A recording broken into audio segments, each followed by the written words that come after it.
কুড়িগ্রাম সীমান্ত দিয়ে ঠেলে পাঠানো ভারতীয় ৬ নাগরিককে চাঁপাইনবাবগঞ্জ থেকে আটক করা হয়েছে।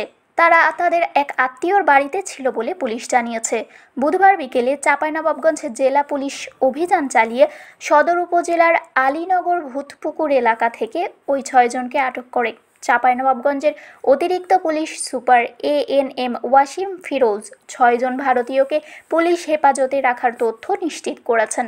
পুলিশ জানিয়েছে, দিল্লিতে ইটভাটায় কাজ করা নারী শিশুসহ এ ৬ জনকে বাংলাদেশি হিসেবে দেখিয়ে গত ২৬ জুন কুড়িগ্রাম সীমান্ত দিয়ে বাংলাদেশে পুশিন করে ভারতীয় সীমান্ত রক্ষী বাহিনী BSF।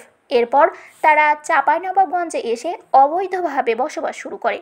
আটক ৬ ভারতীয় নাগরিক হল পশ্চিমবঙ্গের বীরভূম জেলার মুরারাই থানার বাসিন্দা মোহাম্মদ মন্নু শেখের ছেলে দানেশ, মোহাম্মদ ভদু শেখের মেয়ে সোনালী খাতুন, সিরাজুল শেখের মেয়ে সুইটি বিবি, আজিজুল দেওয়ানের ছেলে কুরবান শেখ ও ইমাম দেওয়ান এবং মোহাম্মদ দানেশের ছেলে মোহাম্মদ ছাব্বির শেখ।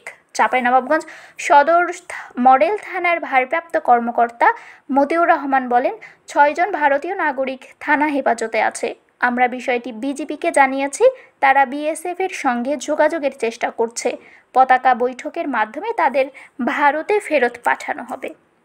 শারমিন শিমু, বরেন্দ্র টেলিভিশন। বিশ্বমানের ল্যাপারস্কোপি প্রযুক্তি নিয়ে রাজশাহীতে চালু হয়েছে এলিট কেয়ার হাসপাতাল অ্যান্ড ট্রেনিং ইনস্টিটিউট। এখানে দক্ষ ও অভিজ্ঞ চিকিৎসক দ্বারা সব ধরনের অপারেশন করা হয়। আমাদের আছে মানসম্মত অপারেশন থিয়েটার, AC কেবিন ও সাধারণ ওয়ার্ড। বিশ্বমানের ল্যাপারস্কোপি প্রযুক্তি নিয়ে আমরা আছি আপনাদের সাথে। যোগাযোগ: টিবি পুকুর মোড়, লক্ষ্মীপুর GPOর উত্তরে, রাজশাহী।